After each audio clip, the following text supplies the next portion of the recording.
So Ben, tell me a little bit about Laguna Koi Ponds and how you got into this business. I've been in business for 36 years, and the shop's been here for 24 years. And we got about 35,000 gallon ponds altogether.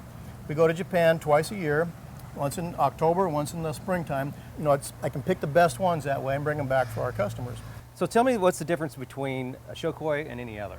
Well, a show koi is really a 1 in a million koi. The colors and the markings are very refined. The detail is very specific. And most of the koi that we sell here are in the $35 to $50 price range. We've got some larger koi that are in the up to $300 to $500 price range. Do you have some of those here? Well, let's take a look. So another factor in determining quality of a koi fish is the sex. Okay. Female body shape has a nice big body shape that presents a beautiful background for the pattern, compared to a male fish which is more slender. So the female tends to be 3 times the value of a male. Really? Yes.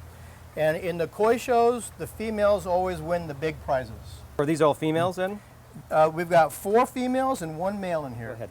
So one of the things we look for on determining quality of koi is how the pattern lays on the fish. Basically the pattern needs to fit the body of the fish.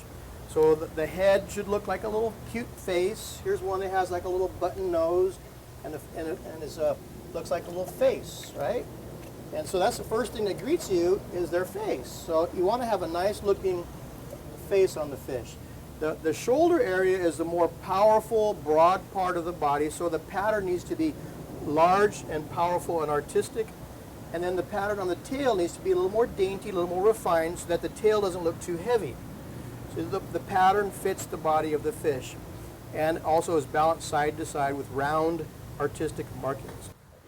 Part of building a proper system is the size of the pond. Sheer water volume makes a big difference. These are a big animal.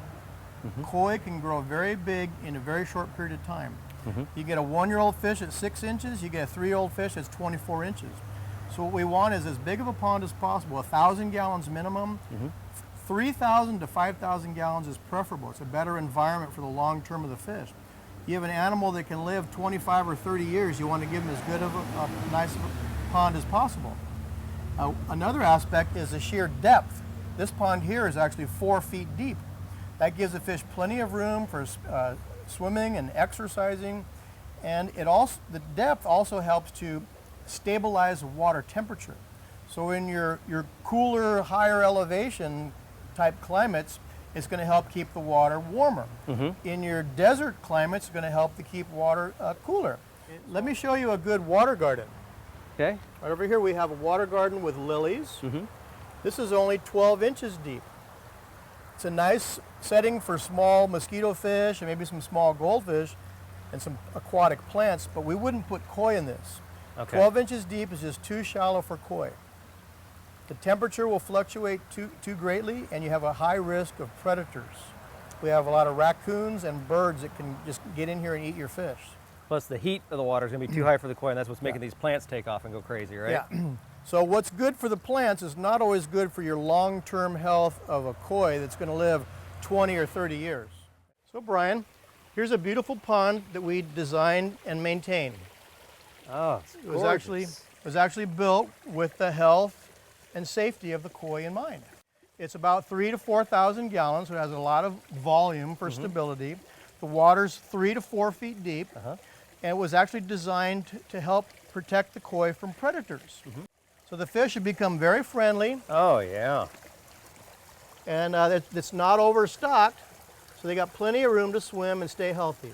And because it's built up kind of vertically, it doesn't take up that much space. Yeah, we either. actually made this little area here so you could come and sit next to the fish, Right. and actually enjoy their company, and they can enjoy our company. And the center island provides shade with a canopy above it. It's perfect. Yeah, the waterfalls provide oxygen and that serene, tranquil sound that we all like to have in our backyards. Very, very nice. Well, Ben, thanks for having me out. I appreciate it. I learned a lot about koi today. Thanks for coming, Brian.